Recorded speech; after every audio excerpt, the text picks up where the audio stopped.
Penn State fans, Bob Flounders here at the Rose Bowl with my man Joe Hermit. Guys, I've been on the beat. I think this is my 24th year. I've seen a lot of stuff. I've seen a lot of bad stuff. I've seen a lot of crazy stuff. I've seen a lot of great stuff with Penn State. I am stunned by what I just saw in the Penn State UCLA game. UCLA wins 42-37. They were a 24-point underdog. They were winless. They had an interim head coach. This team, who James Franklin called the most complete team in his 12 years in terms of personnel and coaching, got badly outplayed in the first quarter, made a rally, but when push came to shove, there was actually more Penn State fans here than UCLA fans, I think.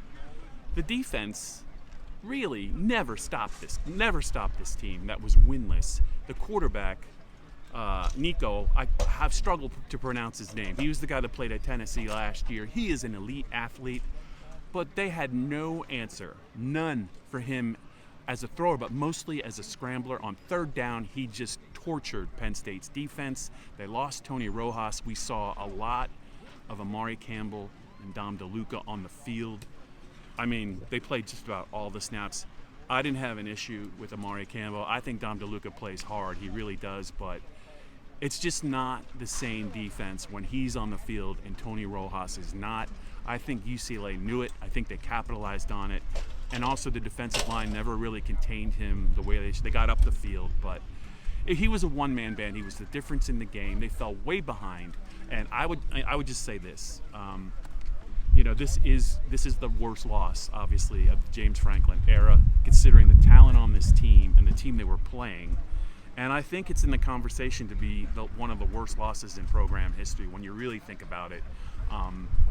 I didn't really see a scenario. This team had trouble scoring. They scored 14 points last week against Northwestern.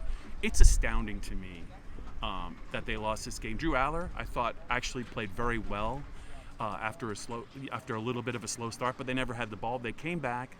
But there is another issue on this team, and it wasn't the defense. And it might be the most vexing thing to me that I've seen in a long time. They absolutely refuse to commit to Katron Allen as the feature back.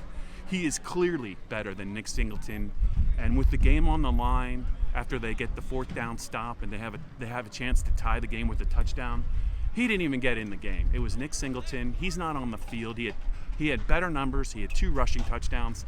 And Devontae Ross, 2 touchdowns against Oregon. Clearly the one guy who can separate, did not have a catch in this game, I'm pretty sure. And that, to me, you can't really put it on the offense when they give up, the defense gives up 40-some points.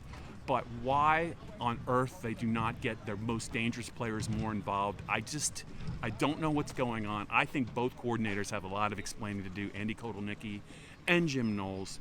They got to make some changes. They got to find some more speed at linebacker because Tony Rojas is not coming back.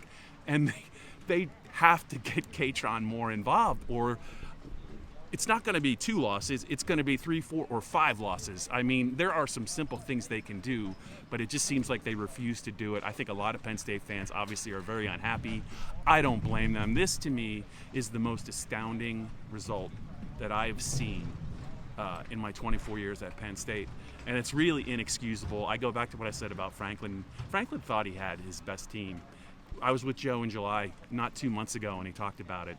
And it's the exact opposite. I wonder how much worse this can get, considering they still have to play at Iowa, they have to play at Ohio State, and Indiana is coming to Beaver Stadium. This got off the rails in a hurry, and it could still be way off the rails in November. So this is going to be, he's been here 12 years. This next stretch is going to be maybe the defining moment in James's career.